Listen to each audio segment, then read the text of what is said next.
Welcome to the Unknown Broadcast, and as always, in case you haven't figured it out, I am so conservative that I have trouble turning left even when I'm driving.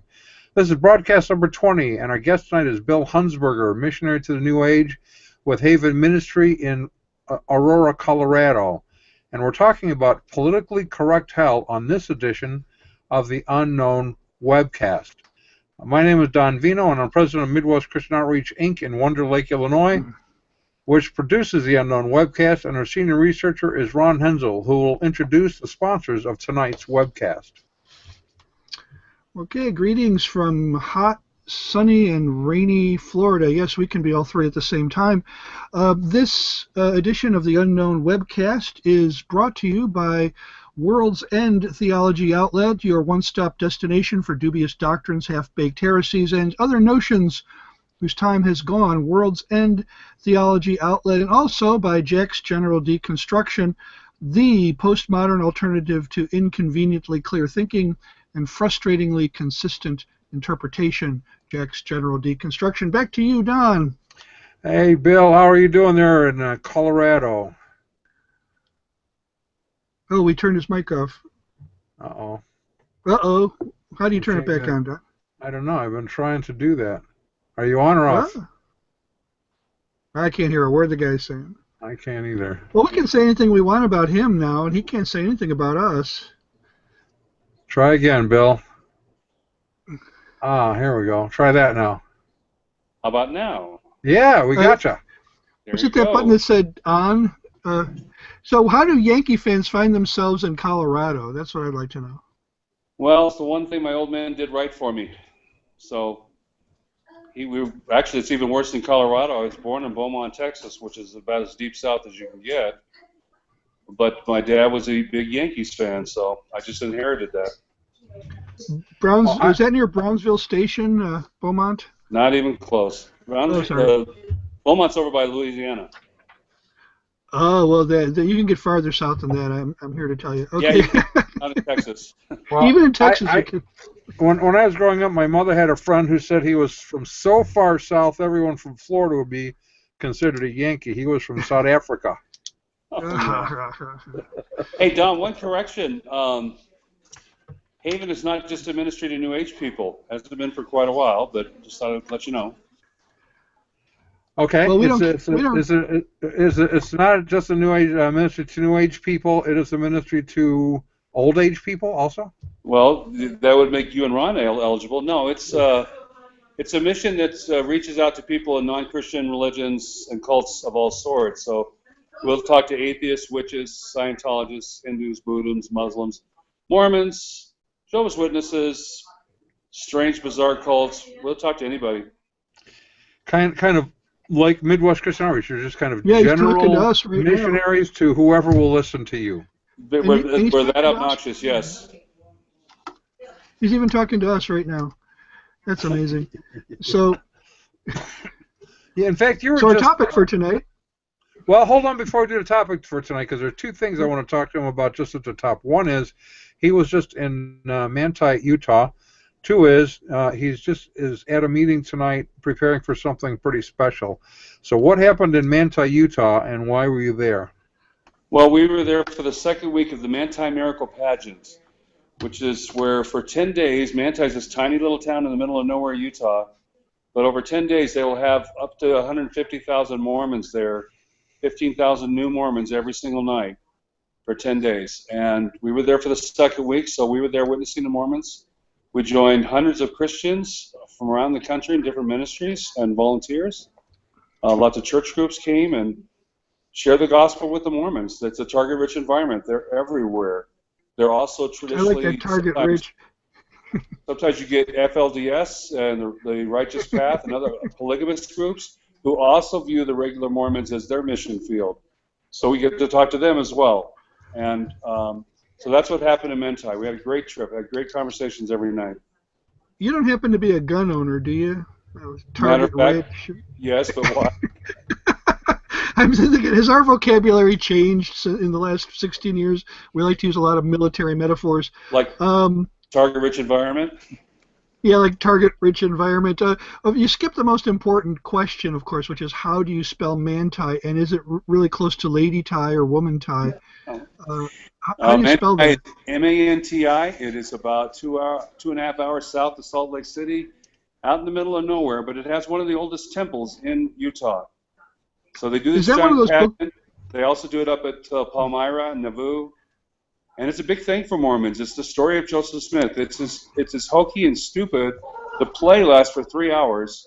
So we're talking to them for about 3 hours before the play, from roughly 6 o'clock till 9 o'clock.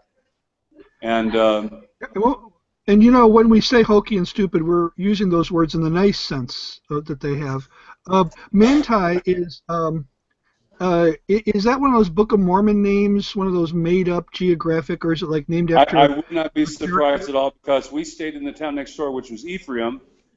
And that's another name that Mormons love. And there's all sorts of different little towns there, but it's a small community. But they put on a giant presentation, and again, the production is really hokey, but Mormons love it. It's their story. Now, have you been through Kolob Canyon by chance?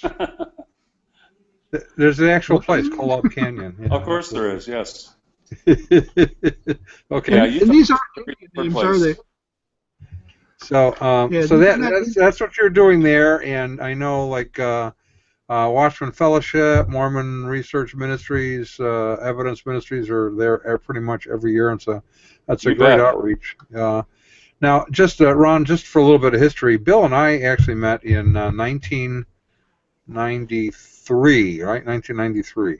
Yep, Chicago Parliament of World Religions. Chicago Parliament of World Religions, the centennial of that. And Bill and I and about 10 other evangelicals showed up and invaded the place. We were uninvited guests, but we had a great time at the Parliament of World Religions, and that's where I met Bill. So.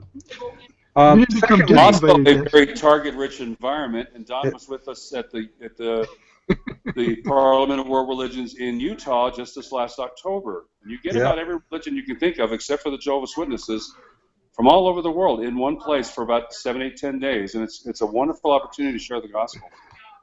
Right now they're going to be doing that every other year, I think. And so, that's the claim. If they can find the money, I will not be surprised if they don't go back to Salt Lake, because the Mormons have money. Yeah, well, and Matt Slick, Ron, you would have loved this. Matt Slick from CARM was with us this time. Okay. He hardly left the exhibition hall. He was like a kid in a candy store. He said every time we see him, he was just excited. He said, "I have never seen so many false teachers in one place at one time." Yeah, it's and the way I would say it is every 10 feet is a new universe. I mean, you're talking to Janes in one booth. You're talking to your rancher right next door. You're talking to Adi Dab next door. You're talking to some Muslim group next door. I mean, the exhibit hall is just amazing. Yeah. All right. So, second thing, you are currently you were at a meeting tonight with a group of people to do what? What are you talking about? Well, Haven has another mission trip this summer. 6 of us will be going to Israel at the end of July for the first part of August, and it will not be the typical tour group or even a service group. It will be to evangelize. So we're working on partnering with Jews for Jesus and Chosen People and One for Israel ministries like that. Just go all sorts of places around the country and share the gospel. So that's very exciting. It'll be our first mission trip to Israel. We've gone a few other places around the world, but this is our first one to Israel. Perfect. Yeah. Yeah, I wish I could go with you. I didn't realize you were even doing that. It's exciting. Don, I think the Lord is doing something. The promise of the end times that the Lord would restore the Jewish people, start bringing them back in. We were a Chosen People 2 years ago in Brooklyn to minister to Russian Jews. And Brighton Beach has become the gigantic Russian Jewish community. And we had, just where I was, we had tables out with copies of a book on Isaiah 53 in Russian, Hebrew, and English. And we couldn't keep them on the table. The Jewish people just came rushing up to us, and a rabbi comes over and he's screaming, "Missionaries, missionaries!" And everybody just ignored it. They wanted the books. Like a guy would get one in English. Could I have this in Russian too? Of course, We were talking to people from Israel, from all over the world. It was a blast. I've heard that the Jews from Russia are some of the most spiritually open Jews when it comes to Christianity, at least. And one explanation I have heard is that just religion in general was so shut off to them. Many of them are really just now learning about what their Jewish heritage means, and here's this Jewish Messiah named Jesus, and it doesn't bother them the way it does people who are inoculated against Christianity are bothered by it. So, yeah, anyway, that's what I heard. It was an amazing thing. So we're really looking forward. If people are watching the show, they can be praying for us while we're gone. It's an exciting opportunity. Oh, good. Yeah, I have a friend who's a deacon. I mentioned this before. He's a deacon at the First Baptist Church of Jerusalem. I just spoke with him last week, actually, and he would like to see us do an apologetics conference in Israel at their church. I don't know if we'll ever pull it off because there's a fairly substantial expense involved, but it could be interesting to kind of do a combined tour and apologetics mini conference or something like that. Oh, sure. Don, I don't know if you know this. I grew up mostly in a very non-observant Jewish neighborhood in Los Angeles. And most of my friends were Jewish. A lot of their parents were out of the Holocaust. I did not know what that meant as a little kid. My friend showed me his dad's wrist. It had the tattoo from Auschwitz. The number, right. Mm-hmm. I'm 12 years old. I said, what's that? He goes, it's from Auschwitz. And I said, what's that? What is a 12-year-old goy? I'm the dumb goy on the block. What do you possibly know about? So, of course, I find out later on, but most of my friends growing up were Jewish. And, so I've always had a heart, since I came to the Lord when I was late in high school, I've always had a heart for my friends. And, so a chance to talk to Jews, I'm very excited. Yeah, absolutely. And part of the object, of course, is to see them come to the Lord. I mean, that is the object. That is the object. So that they spend eternity with Him and not eternity in hell, which kind of nice segue. There's your segue, Don. I think you hit that one. There's my segue. And it's a topic I am interested in because we started out originally trying to reach Jehovah's Witnesses, who of course deny hell. There is no hell, and they often people ask me, why do Jehovah's Witnesses deny hell? And I go, well, Charles Russell really didn't like that, but then that for them impacts other doctrines. Like if there is no hell, then there can't be a soul, because where would the soul go if you die? And it affects their view of resurrection, for example. So their denial of hell changes how they view other doctrines, which takes them farther from the faith each step as they revise historical biblical doctrines. But today, hell is not a very popular concept among many, like Rob Bell, for example. You said you had just done a talk, I think, last year on this question. Are you talking to me? Yeah. Yeah. Well, I was talking about several of these kinds of things. I put a seminar together about 20 years ago called "Whatever Happened to Hell," because I expect the Mormons and Jehovah's Witnesses and many other cultic groups, especially 19th century American church groups, to deny hell. What was disconcerting to me was seeing the fact that so many evangelicals seemed to be running from it as fast as they could. Probably the paradigm back then was John Stott had come out and denied hell. And that has opened the door to a whole lot of other people who claim to be evangelical on the one hand. I'm not saying they aren't necessarily, but they are denying one of the creedal teachings of the church. And this has become an issue for us as private. It's interesting the way you even frame that, Don. I don't like hell either. I hate it. I was raised, my whole family for the most part is non-Christian. I hate it with every ounce of my being. That does not change the reality of it, though. And I don't think Jesus was wasting his time when he taught us about it. Well, wouldn't some of them say that his teaching on hell is strictly metaphorical, not actual? Well, I suppose you can say that your office there is strictly metaphorical too, Don, as is your white hair, but it doesn't make it any less real. The point is that I prefer it if my office was metaphorical. Go ahead. I'll go back to John Stott. I think most people that have wrestled with this, and there's all sorts of arguments involved that I'm just, rushing past, but I think that Stott's point is that they cannot see it in their heart emotionally that a loving God would send somebody to an eternal hell. and then you get a formal philosophical version of that for a temporal sin or something like this. But I think the bottom line to the evangelicals I've met who have run away from hell is that it just destroys their concept of the love of God. Now, with John Stott, I thought he was rather coy about his rejection of hell in terms of not coming out too boldly with it in the manner that Rob Bell has come out. And even Rob Bell is playing a little coy with us, I think. Do you know of any books where Stott specifically?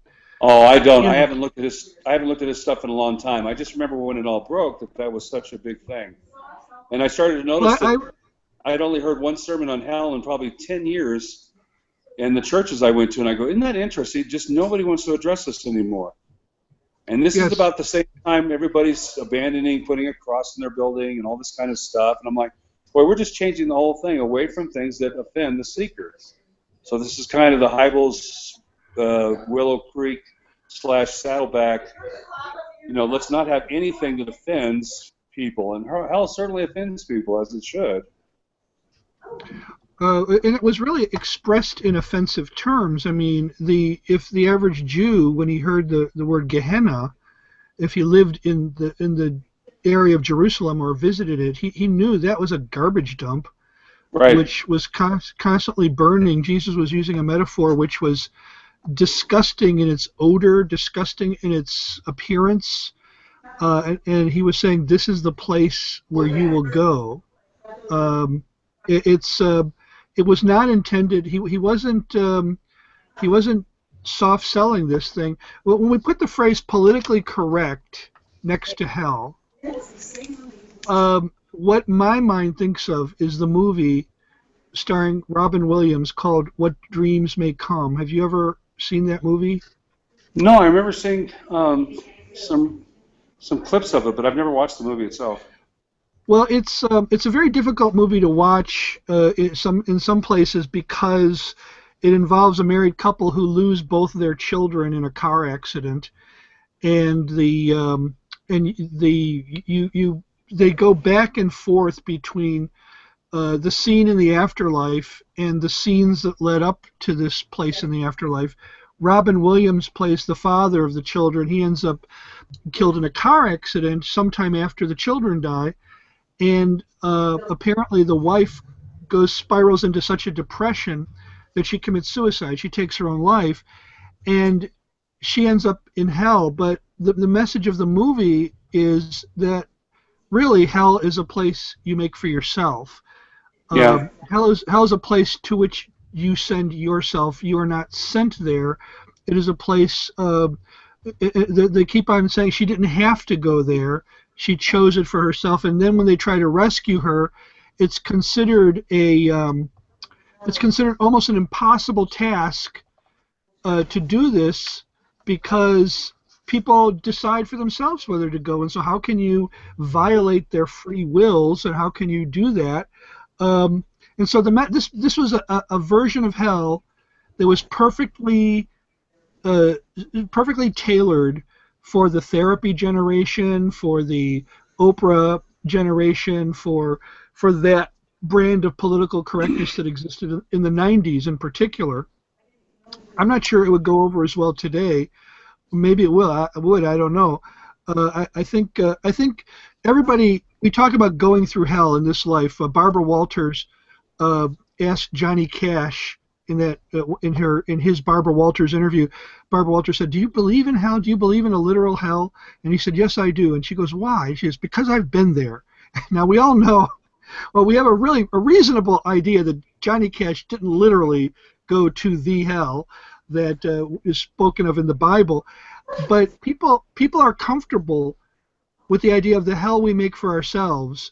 They're not too comfortable with the idea of the hell that God makes for us, that is prepared beforehand for the devil and his angels, and to which God will send the followers of Satan to. I don't blame them for not being comfortable. I'm not comfortable either. And I think that's not all, but it's one of the reasons that motivates me most of my life to be a missionary, is that I think it's a very real thing. And because it's a real thing, it's, to me at least, it's been worth dedicating my life to trying to keep people out of it, and to have them to know the Savior. The movie you described made me think. I was on a TV debate. It seems like eons ago, but in 1990, with the producer of a movie called The Rapture, and it has a very similar theme that a woman. She has a chance to go on to heaven, but she chooses to go to hell because she felt guilty over something she'd done. And she was actually given a post-mortem choice, and she chose to go to hell. You made me think about it. I haven't thought of that in years. C.S. Lewis has that famous line about hell being the only prison where the door is locked from the inside. Right. There's an interesting twist on it as well. But I'll give you a little spin that made me, when I put on my seminar, that's made me think about this a lot. Many years ago, right after I got out of Bible college and seminary, I was a deputy county sheriff for Jefferson County in Colorado for 3 years, and I was mainly in the jails and the prisons, most of the jails and prisons around the state. It was a horrible job. I recommend it to no one. I'm glad people are there because it is a horrible place. And so I got to play with the flower of humanity, hitmen, serial killers, baby rapists, you name it. I got to sing and dance with these guys, and it is not a fun place. And so I really had a terrible attitude the whole time I was there. I was running away from a church split that had gone on when I was a senior in seminary, and that's how I ended up in the job. And I always tell people after 3 years in the jail, the church life started looking a lot better. But it took 3 years. One of the things about it that I came to maybe 20 years later, before I really thought this through, before I'd really reconciled my anger about that job with the Lord, was that I came to see Jefferson County Jail as a gift of the county to the residents of Jefferson County. In the same respect, I came to see the Colorado Max prisons as a gift from the state. In the same way, at the time it was Marion, now it's in Florence, Colorado. The Supermax for the whole country is here in Colorado, as a gift of the United States to the citizens of the United States. Because if you're around the people that are in there, you know very well how much more hell would be loose, to use the metaphor again, how much more it would be worse if these people were roaming the streets again. And so I looked at hell in that sense as a gift of God to his people, because of the people who are doing these things here got to express themselves freely wherever they went, and they were the same unregenerated person in heaven. Heaven would not be heaven. And so in that sense, hell is the gift, because it is to keep us free of the kind of lives these people have chosen to have. And they don't stop. I'm a fan of the death penalty for one very reason. Murderers don't stop killing just because they're locked up. That's a guarantee. Right. And everybody who works in the system knows this. Right, and sometimes they practice it inside the system. And sometimes they're even more effective inside the system. And rapists don't stop because they're in jail. But none of this stuff stops just because they're locked up. And I think that's why I came to see it as a gift. It's not a fun place, but it is a gift, not to the people in it, but to the people who are not in it. And that's one of the things I think makes heaven a blessing and a joy, is because it will not be filled with those types of activities. You know, sometimes I think there is a confusion. I see this amongst Jehovah's Witnesses, for example, and even among some Christians, because there's a sort of, well, I call it the acquired ignorance of the doctrines of Scripture, AIDS. You have spiritual AIDS. A certain amount of biblical illiteracy. You start believing particular things largely because you've heard it expressed so often in many churches, and haven't actually spent the time to say, is this true? And here's what I mean by this. Is hell and the lake of fire the same thing? I would suggest they are not. Hell is clearly a place of torment, but Revelation tells us that hell will be cast into the lake of fire. Right. So if it's going to be cast into the lake of fire, it cannot be the same thing as the lake of fire. Well, I agree. Hades, of course, was the place of the dead. I don't know if they would. I'd have to look up the word. Was it Gehenna or is it Hades that is cast into the lake of fire? Well, Gehenna and Hades are both used for hell, certainly. The Yeah. lake of fire, we see that mentioned in Revelation, but we don't really see that necessarily mentioned with hell per se. We see, for example, the rich man, it says, woke up in torment and asked for water to be put on his tongue. So Lazarus would put water on his tongue. But does that mean that it is a place of fiery burning is the question. I think we're assuming something that the text doesn't really say. Yeah, we have sometimes we have the picture of hell has been overdrawn. In other words, people have supplied more information than we really have. But at the same time, we do know that it's a place of torment. We do know that it's not a place you want to go.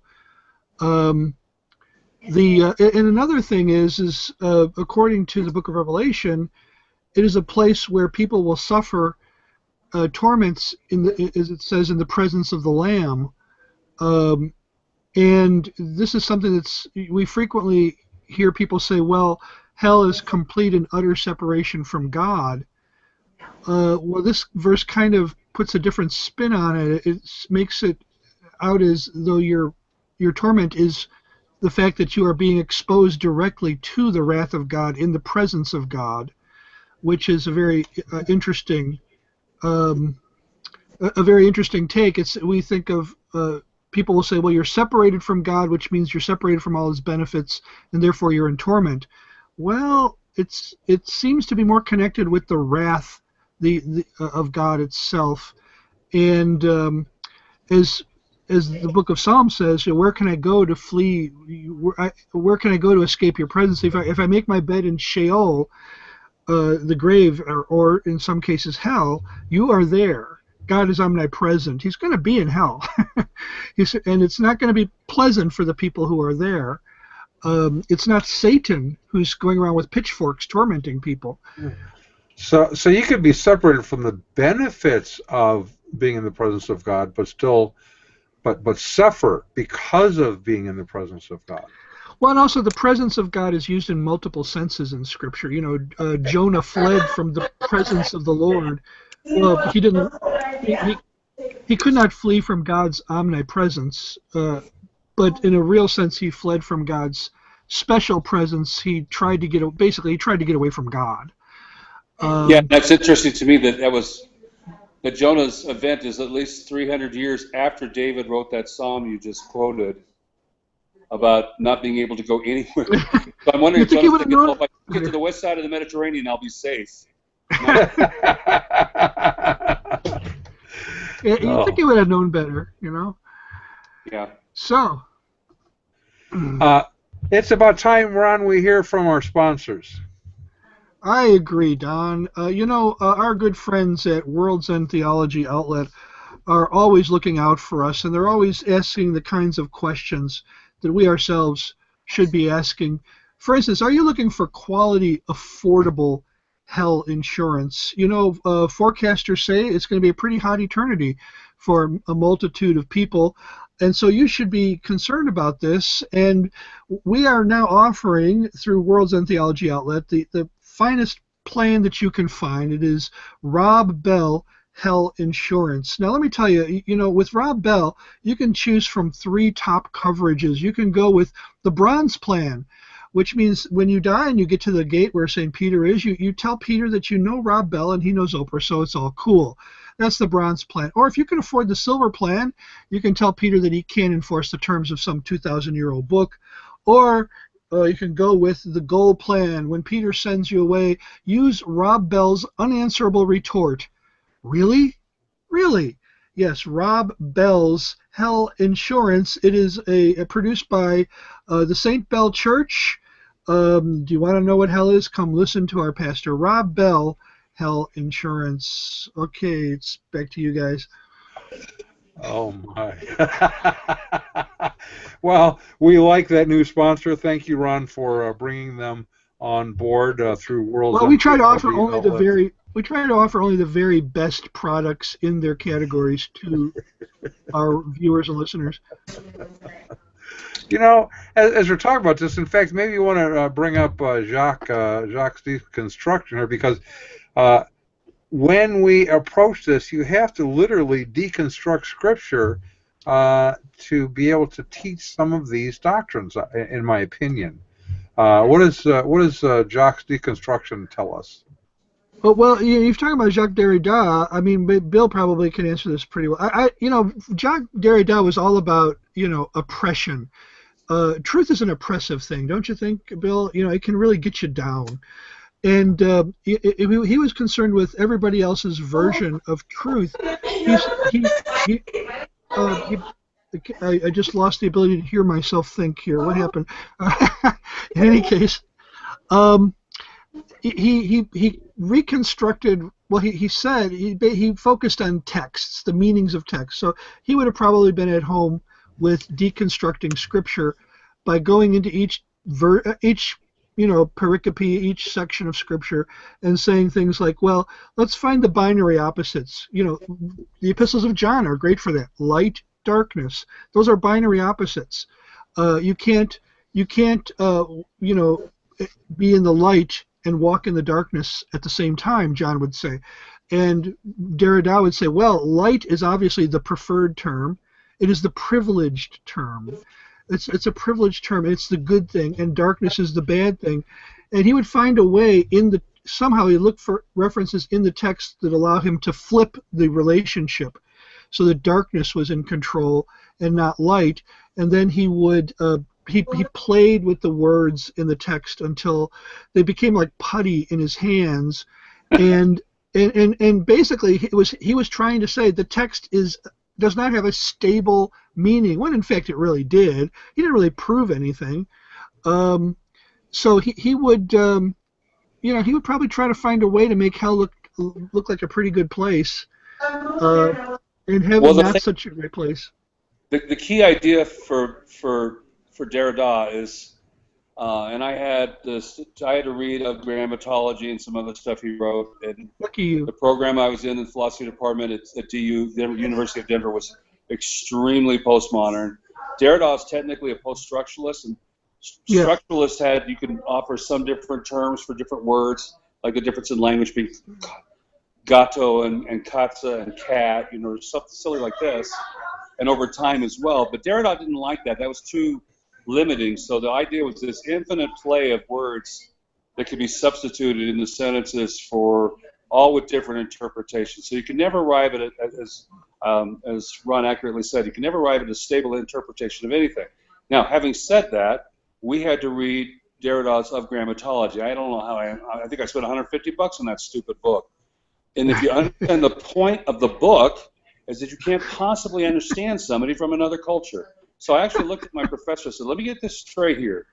This is written by a French, Algerian, non-practicing Jew, communist who went to the riots of '68. I'm not any of those things. So how can I possibly understand this book? Why are you making me pay for this book that, according to the book, I can't possibly understand? Welcome to postmodern university land. And yet you understood that, right? You understood that you couldn't understand it, right? Yes. It's funny how the postmoderns, their text cannot be deconstructed. That was an amazing, whether you're reading Leotard or Ricoeur or Montesquieu or Derrida or Roland Barthes, Jameson, you name it, their texts somehow are sacred. And what's really interesting, I saw Pastor Wilson say this one several years ago. If you really want to find out if these guys don't believe in stable text, question them on Darwin or Marx and find out how they really do believe in stability in the text. Because those are not to be questioned. Those are not to be deconstructed. Now, isn't that interesting how this works out? Well, the Bible to shreds. Derrida would claim, as I understand, he would claim that he believed his own texts should be deconstructed. I think just nobody's ever been seen doing it. It's like you can't. You'd fall out of favor with the club. That would be blasphemy. Yeah, so that would be a bad. So before we wander too far off of the beam and lose those who may not grasp postmodernism, which would be because me. they're still sane. We're not sure anybody really grasps postmodernism. We're not sure the postmodernists grasp it. Well, I'm kind of interested in does this affect how we view things like the teaching on hell. Does this affect Rob Bell, for But example? hardcore. I mean, just look at what we were Yes, just yes. from what we were just saying. Bell, Bell. You want to talk about coy? Bell never comes out usually and denies cardinal teachings of any kind. He basically denies the classical interpretation of these teachings, but he doesn't say, well, it's not like I don't believe in it. It's just, do we really know what it means? Or do we really know this? And do we have to make our faith stand upon it? That was what came out of Velvet Elvis. I was talking to you earlier on about the spring illustration. The whole point was to destabilize the text so that it's open to interpretation in 1,000 different alternative ways. So when a Mahayana Buddhist talks about God, and a Jew talks about God, and a Theravada Muslim, or I mean not Theravada, a Sunni Muslim talks about God, and a Christian talks about God, well, we're all using the different term with different meanings, but it doesn't really matter because we can't know any of this. So that's what's going on in Velvet Elvis long Okay, before Facebook explain got. the spring. Explain the spring in Velvet Elvis so that the viewers know what we're talking about. All right, he uses the example of the virgin birth. He flat out says, did God really say this? Is it the case that this is what actually happened? And he actually, as I recall, rehashes the old silly story about, some drunken Roman soldier raping Mary or something like this. And then he gets to the end and says, well, it's not, I believe in the virgin birth, but do we really know, does it really matter? It's like a broken spring on a trampoline. As long as most of the springs are still okay, then the trampoline is still operative. So in other words, if doctrines like the virgin birth are cast out or somebody just can't accept it, that's okay as long as they buy the bigger picture. And so you start taking this right down the line with all the cardinal doctrines that he's denied. And one thing Go ahead, I'm sorry. in his first book that I think is really important, and in Love Wins, it came out full bore. Rob Bell is a panentheist. I think one of the main reasons he denies hell, and he's a universalist, is because everybody is already part of God. Everybody's already got God in them, so God is not going to deny himself. And he says that in Love Wins, but he says it in Velvet Elvis, but it's kind of played down a little bit. It's not the main theme of the book. By the time he gets to Love Wins, it's all over the place. The trampoline argument, as I hear this argument, I'm thinking pragmatism. Okay, the trampoline still basically works with broken springs, so therefore, in that sense, it is true in the sense that truth is that which works, which of course is the summary of a very American brand of philosophy known as pragmatism. Sure. So here's Rob Bell, approaching truth itself from a very, I'll call it pagan American standpoint, and so that kind of makes him a little bit of a throwback philosophically to a time before postmodernism, and yet he's able to take advantage of postmodernism because truth itself is malleable. It's like I said, silly putty. It's what you want it to be at any given time. Back in the 90s, I was in my master's program in biblical studies at Wheaton, and I've always been something of a Star Trek fan and something of a fan of relativity and just reading whatever I could get my hands on at the lay level about quantum mechanics and relativity and is warp drive possible and all these kinds of things. And around that time, I was reading about some brouhaha that was coming out of the elite circles of academia about an article. It might have been in the Chronicle of Higher Education, which I read occasionally as part of my job. That an article had come out called "Transgressing the Boundaries Towards a Transformative Hermeneutics of Quantum Gravity." And as soon as I saw that title, I just busted out laughing. I go, obviously somebody is playing a joke on somebody here. And what made the story? What's that? I said, or it's a dissertation. Well, it was the Sokol hoax. Remember the Sokol affair? Alan Sokol, professor. He was a physics professor at New York University, and he decided to write this totally meaningless article. It sounds so erudite. It sounds so postmodern and trend-setting, cutting edge, and he got this cutting edge literary critical magazine called Social Text to publish it as a serious piece. And at the same time that it was published, he in another magazine called Lingua Franca, he identified simultaneous to the publication in one magazine, he published the revelation that it was really a hoax, showing that he said he identified it as, I'm reading here, a pastiche of left-wing cant, fawning references, grandiose quotations, and outright nonsense, structured around the silliest quotations by postmodern academics that he could find about mathematics and physics. And he basically embarrassed the whole, what do you call it? It's not philosophical, it's critical. What's the word they use for the pseudo-philosophy that's practiced in literary circles? About critical theory? Critical theory. That's the pseudo-philosophy that's practiced in literary circles. He embarrassed the entire critical theory community, and in fact, the magazine later shut down Social Text. It's, you can say anything and make it sound. You don't even have to make it sound scholarly now. You just say it because you believe it, and you come up with some plausible sounding arguments, and you have a following, and you make millions of dollars as putting out bestsellers that publish this gibberish. Ron, I wish so-called actually had embarrassed the postmodern academic community. They just brushed him off and moved on. They really, yes, they do. Yeah. Facts just don't get in the way with these people. It's like the televangelists, Peter Popoff or guys like that. They can get caught doing anything, and it does not stop them. Right. Wouldn't you say that he exposed a divide, though, within liberalism? And it's a huge divide in the academic world. But having just been through one of those programs, it's amazing how that kind of thing does not embarrass. In other words, at a certain point, they're just beyond shame. Yeah. It just goes. It goes on. And I mean, I could tell you stories. We're not talking about postmodernism tonight, but I could tell you stories all day long about just what happened inside of my program. But here's an example of what would come off, and we can relate this to Rob Bell to get back to that. An example of what sells as a dissertation in the program that I was in, the joint PhD program at the University of Denver and Island Seminary. What a black lesbian witch community thinks of what the Apostle Paul said in 1 Corinthians 6. That is a very sellable dissertation title, because it doesn't matter what Paul said. What matters is, what does the black lesbian Wiccan community think?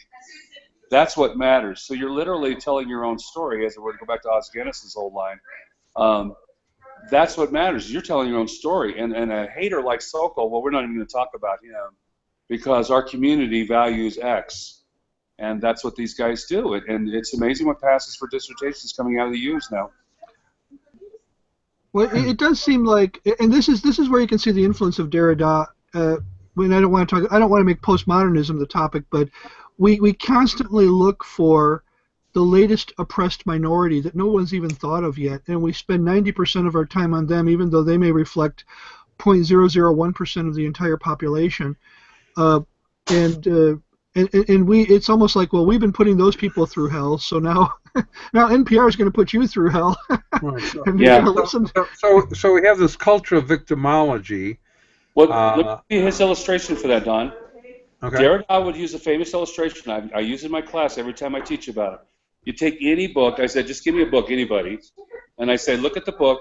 All right, here's the text. Here's the margins. For Derrida, the text is irrelevant. What matters is the margins. So you get all this language, the absence of presence and the presence of absence. Who's not in there? The victims, those who've been oppressed by the man. It's just pure Marxist rhetoric. But the margins are important because that's where the victim resides. He's not in the text. She's not in the text because they've been victimized. And so it's this illustration that gets the students all jazzed up.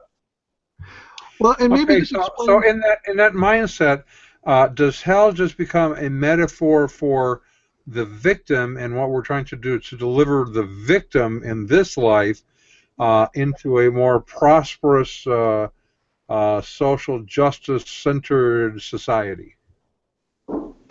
Well, that's certainly Rob, isn't it? I mean, we're all, again, panentheism, we're all basically God's children, or you can say it all sorts of different ways, but nobody's really a sinner.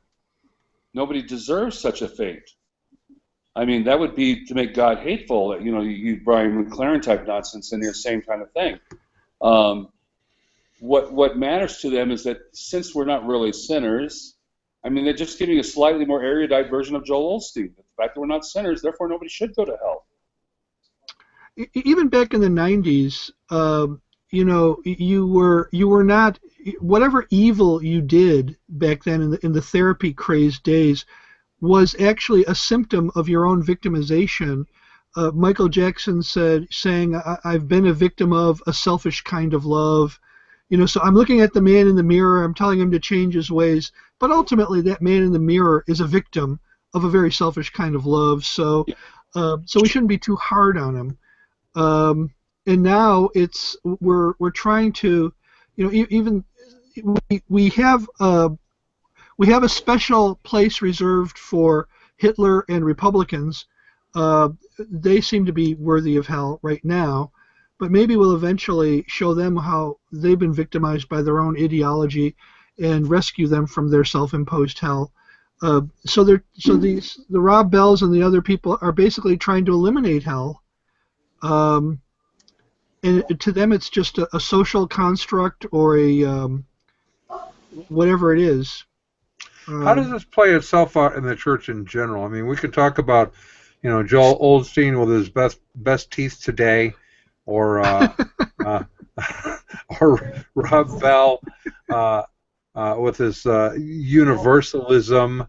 How does this affect the average person in the pew, though? I think before those guys ever showed up, the evangelical church, I think the seeker movement, you know, merely took, I mean, before Rob Bell is just a niche in the seeker movement. He's just another extension of it, as are all the postmoderns. I think these emerging guys, I'll say it that way. I think the hell, I mean, I don't know. God gets turned into a teddy bear somewhere into the story, and hell is inconceivable. I think the therapy culture that Ron mentioned is a huge part of it. We're not really bad people. You know, why bad things happen to good people? The rabbi 40 years ago, same line. None of us are really bad people. Maybe Hitler, and now Trump, and you know, any sports, and any Republican. And maybe they're twins, actually. Yeah, you never see them in the same place, do you? I don't know. Well, you know, there's probably lots of factors. We don't want to make a single cause fallacy, but I think the evangelicals were giving up hell long before Rob Bell came along. Well, and we had we had theological voices. They weren't necessarily strictly evangelical, but they were very, very, very influential voices in the middle of the 20th century. I'm thinking of a guy named C.H. Dodd, who was probably the preeminent New Testament, in the English-speaking world, New Testament expert, and he came out so strongly against the idea of that God has wrath. We can speak of a God with wrath. That to him, that was a pagan notion. It was unworthy of biblical theology, and it led to retranslating the New Testament in places where we no longer use the word propitiation, because by definition, propitiation meant removal or appeasement of wrath. So we couldn't speak of Christ's atonement as a propitiation anymore. In the Revised Standard Version and the New Revised, both still to this day read, he's the expiation. We can talk about removing sin, but we can't talk about removing wrath, even though the Greek word has been demonstrated since then, requires that understanding. They just didn't want to hear the evidence. So the idea that God can't be wrathful is right, and he has no need to be, because we're really wonderful creatures. We're all His children. Blah blah blah. I mean, think about how the evangelicals are trying hard to spin around the problem of evil and some of the classic definitions of that, and on how some of the classic responses to it. Because the one thing we cannot say for many evangelicals is that God is going to punish people. And so you know, that as a missionary, I run into this all the time. Former Christians who are now Buddhist, Wiccan, or whatever.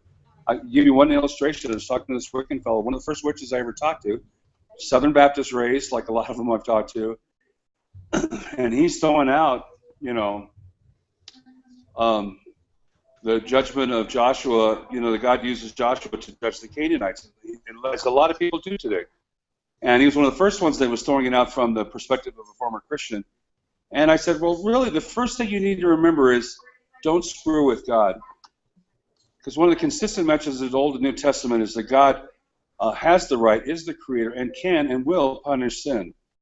But even most Christians don't want to believe that anymore. He doesn't punish sin. He just is a teddy bear who loves us all and gives us a big, warm, fuzzy hug. And so why is it a surprise that Joel Osteen and people are benefiting from this, I think, this building, swelling sentiment against the idea that God has any reason being angry? Yeah. My pastor tells this story from early, very, very early in his Christian life.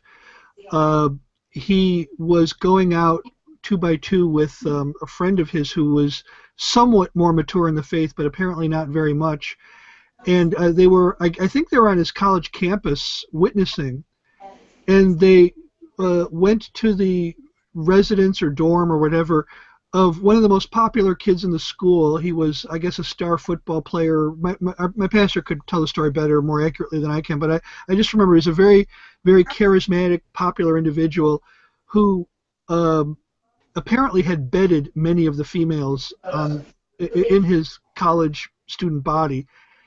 And for some reason they were visiting him. I don't know if he called and asked for a visit or something, but very good looking, very charming, and very, very much a womanizer. And they were sitting in his dorm room, and the fellow said to my pastor and his Christian friend, I just have this feeling that God is angry at me, that God is mad at me. And my pastor said that the fellow that was with him practically jumped out of his skin and said, no, you shouldn't think that. No, God isn't angry with you. God is a God of love. He's a God of mercy. He's calling you. He's beckoning you. He's using these, you know, and my pastor said, as I'm watching the expression on this guy's face, I see him shutting down. I see that we have lost all credibility in his eyes. He knows God is angry at him. He knows that what he did was wrong. Yeah, he has a conscience. The Holy Spirit is pursuing him, and they are really screwing it up and need to get out of there and let somebody who knows the Word of God better come in and give this guy what he really needs.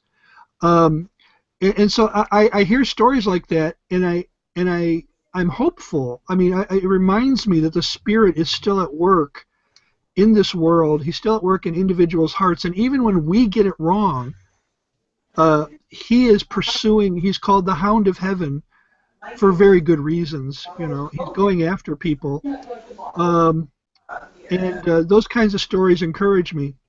If we didn't have him, we'd be a big mess, wouldn't we? Oh, sure. Yeah. All right. Let's hear from Jack there, Ron.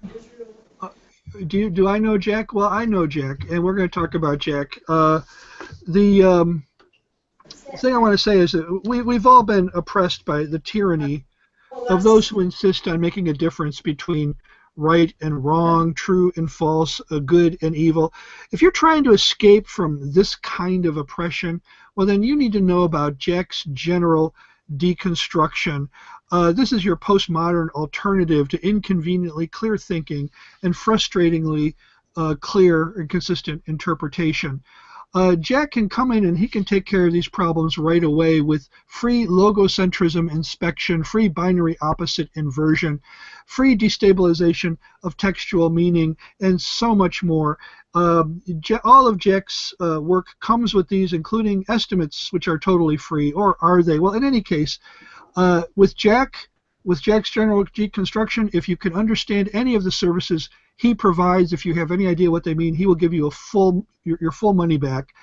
Jack's general deconstruction, subverting the best to palm off the rest since 1966. All right, back to you guys. You just reminded me one of the things I tell my students. I teach at a couple of secular schools. One of my things I tell my students about the postmoderns, I said, if you really want to see if these guys are as free and loose with the text, cut their paychecks in half. and watch what happens. Well, you know how to hack off a postmodernist, don't you?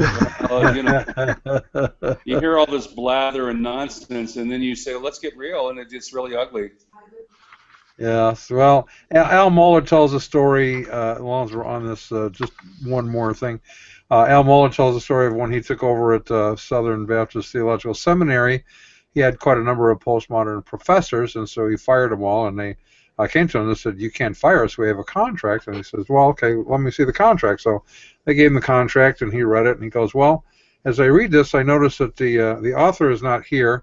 The interpretation is subject to the reader's definition, and so as I read this, you're fired. And they said, we will sue you. And he said, that's because you don't actually believe what you teach. That's my point. That's exactly the point. Right. So that's why one of the analytic philosopher up in upstate Washington, Stephen Summit, I can't think of his name right now, but he has a whole analysis of postmodernism going all the way back to skepticism and Plato and all sorts of other places. But one of the things he's convinced of, and I think he has a point, postmodernists claim they're skeptical of all meta-narratives. But the thing that's so interesting is they're all Marxists, every single one of them. And I would add to his thesis and say virtually every one of them is a Buddhist, which is an interesting twist as well. They have core beliefs, but they present themselves as the free and loose, footloose, terror down of oppressive, institutions, when in reality they have their own beliefs that they would desperately like to instill. And I think we're seeing some of that with the hard left today. And can we think of anything that would be more oppressive to a postmodernist than the idea that I might go to hell? In other words, this goes against the very fabric of their worldview. If their worldview is built around the idea that anything that is oppressive is bad, well, fear, what's more oppressive than fear? And fear of punishment, fear of judgment, fear of condemnation, instead of driving them to the grace of God, the mercy and the forgiveness of God, to the extent that they don't listen, then to that extent they are being driven further and further into their just outright denial, because it can't be right. It just can't be right. Well, this goes back to Romans 1, doesn't it? Going back to all sorts of things. When you suppress the truth, active tense verb, part of our mission is to get people to think, because the gurus, their prophets, their leaders, their teachers are teaching them not to think. Now you bring it in the academic context, they're telling you that there's no thinking any more valuable than any other, so it's the same thing. There's no answers. All of this is meant to turn them away from the truth about God that has been revealed in the world. And so you turn away from that. Now everything's available. That's what you see in the rest of Romans 1. Therefore, there's no such thing as sin. And if there's no such thing as sin, there's no need for a Savior. And if there's no need for a Savior, I'll quote a famous New Ager, then Jesus was just a cosmic buffoon, quote unquote, for thinking he could take care of the karma of somebody else. Doesn't the denial of hell is sort of postmodern, popular idea today, the politically correct denial of hell, let's say, isn't that kind of more for individual that I don't like it, but in doing so they don't seem to realize that really does mean Hitler got away with it, as an example, because there is no consequence to his actions in the end. Yeah. Yeah, that's actually Kant's argument for judgment. His argument for the existence of God is that the only way there could be universal morality is if there is an afterlife. There has to be a hell, or there is no such thing as universal morality. And that meant there had to be a God to adjudicate the whole thing. I mean, I'm not saying whether the argument's a great argument or not. I'm just pointing out that it's that very kind of thing you just mentioned there. And not just the big Hitlers, but also the little ones, too. Or the even bigger ones like Mao and people like that. Right. It does go across the board. Hitler is big because everyone knows that name, knows the atrocities he committed. You and I and some know the atrocities that Mao committed. Most, unfortunately, do not. Same thing with Stalin. He was no lightweight in that genre of leader, let's say. And yet, when you deny hell, you deny hell because I don't like the idea that my Aunt Mabel might be going there, who was generally a nice lady, but certainly not saved. Or the Wiccan that we met at the Parliament of World Religions, which is a nice person, kind-hearted and all of that, and yet they have not been redeemed. And wouldn't it just be mean of God to do that? But sin is offensive, and there's a consequence to sin, which has been paid for by the blood of Christ, which we can accept by grace through faith. And yet, by denying hell, we really deny any consequence for actions, as you said, by the big sinners that we think of as big sinners, and even the little Hitlers next door. Or the little Hitler inside ourselves. Or the little Hitler inside of ourselves. Something else you mentioned earlier, Ron, which I kind of like and I wanted to pick up on, is the idea that many, and I, as you say that, I even think about Joy and I trying to explain hell as being absent from the presence of God and the loss of all the benefits of that.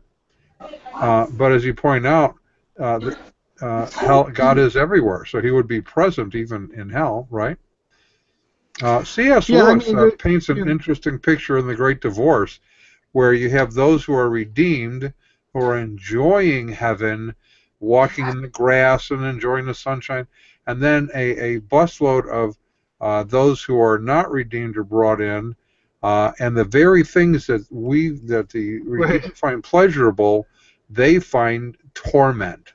The grass hurts their feet, the sun burns their skin. The very things that are pleasurable to those who are in Christ are torment to those who are not. The way my old boss said that is, if they don't enjoy the little tiny bit of God's righteousness they see here, how would they ever enjoy His actual presence? Yeah. It would be torment. It would be torment. It would be torment. Well, we are running out of time here, so Bill, we're going to do this again in the future on something else. And I got to turn my phone off here. And Ron, if you want to kind of run the end credits, we can wrap it up for tonight. It's been great being with you guys. Thank you. Well, before you go, Bill, we want to acknowledge all the people who made this broadcast possible.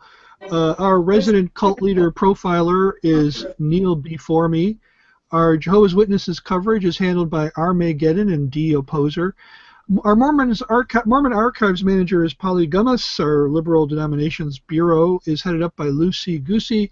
Our transgender issues coverage is handled by Ben Hur. Our fact-checking supervisor is Yoleg Pulling. Technical assistance is supplied by Murky Research. Our legal advisors come from the law firm of Dewey, Cheatham & Howe. Our grievance resolutions director is Yvonne P. Sami. Our director of privacy assurance is Wiretapping. Our original idea sourcing comes from Drew A. Blank. The Unknown Webcast is a production of Midwest Christian Outreach, Inc., which is solely responsible for its content, but you will never be able to prove that in a court of law, especially with our postmodern lawyers. So, all right, Bill, it's been great, and like I said, we'll do something again in the future. Looking forward to hearing back from when you get back from Israel. Ron, we will be talking during the week, obviously, and we will see you and everyone else next week. Blessings. Don, take care. Thank you very much.